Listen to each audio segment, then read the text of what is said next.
ನಮಸ್ಕಾರ ರೈತರೇ, ನಾನು ನಿಮ್ಮ ಕೃಷಿ ಮಿತ್ರ. ಹಸುಗಳು ಆರೋಗ್ಯವಾಗಿರಬೇಕು, ದಷ್ಟಪುಷ್ಟವಾಗಿರಬೇಕು ಅಂದರೆ ಅವಕ್ಕೆ ಒಳ್ಳೆ ಥರದಲ್ಲಿ ಮೇವು ಹಾಕೋದು ತುಂಬ ಮುಖ್ಯ. ನಾನು ಇದನ್ನು ಯಾಕೆ ಹೇಳ್ತಾ ಇದ್ದೀನಿ ಅಂತಂದರೆ, ಹಸುಗಳಿಗೆ ಮೇವನ್ನು ಏನಾದರೂ ಸಣ್ಣದಾಗಿ ಕಟ್ ಮಾಡಿ ಕೊಟ್ಟರೆ ಅದು ಹಸುಗಳ ದೇಹಕ್ಕೆ ತುಂಬ ಚೆನ್ನಾಗಿ ಹೊಂದ್ಕೋಬೇಕು. ಇನ್ನೊಂದೇನಪ್ಪ ಅಂತಂದರೆ ಅದರ ನೀರಿನ ಅಂಶ ತುಂಬ ಹಸುಗಳ ದೇಹಕ್ಕೆ ಸೇರಿಕೊಳ್ಳುತ್ತೆ. ಆದರೆ ಎಲ್ಲ ರೈತರು ಎದುರಿಸುವಂಥ ಒಂದು ದೊಡ್ಡ ಪ್ರಾಬ್ಲಮ್ ಏನಪ್ಪ ಅಂತಂದರೆ ಮೇವನ್ನು ಸಣ್ಣದಾಗಿ ಯಾವ ಥರ ಕಟ್ ಮಾಡೋದು ಅಂತ. ಅದಕ್ಕೋಸ್ಕರ ನಾನು ಒಂದು ನಿಮಗೆ ಒಳ್ಳೆ ಸೊಲ್ಯೂಷನ್ ತಂದಿದ್ದೀನಿ.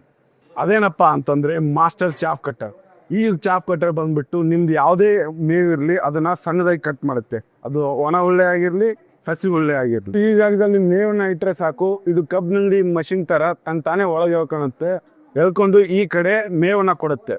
ಇದೇ ಥರ ಕಟ್ ಮಾಡ್ತಾ 1 ಗಂಟೆಯಲ್ಲಿ 1.5 ಟನ್ ಮೇವನ್ನು ಕಟ್ ಮಾಡಿಕೊಡುತ್ತೆ. ಈ ಮಷಿನ್ ಮೇಲೆ ವಾರಂಟಿ ಯಾವ ಥರ ಕೊಡ್ತೀವಿ ಅಂತಂದರೆ, ಇದ್ರ ಬ್ಲೇಡ್ಗೆ 5 ವರ್ಷ ವಾರಂಟಿ ಕೊಡ್ತೀವಿ, ಇದ್ರ ಮೋಟರ್ಗೆ 1 ವರ್ಷ ವಾರಂಟಿ ಕೊಡ್ತೀವಿ. ಹಾಗಾಗಿ ಇದು ತುಂಬ ದಿನ ಬಾಳಿಕೆ ಬರುತ್ತೆ. ಇದ್ರ ಬಗ್ಗೆ ಹೆಚ್ಚಿಗೆ ತಿಳ್ಕೊಬೇಕು ಅಂತಂದರೆ ಸ್ಕ್ರೀನ್ ಮೇಲೆ ಕಾಣೋ ನಂಬರ್ಗೆ ಕಾಲ್ ಮಾಡಿ ಮತ್ತು ನಮ್ಮ ಪೇಜ್ನ ಫಾಲೋ ಮಾಡಿ, ನಮ್ಮ ಚಾನಲ್ನ ಸಬ್ಸ್ಕ್ರೈಬ್ ಮಾಡಿ.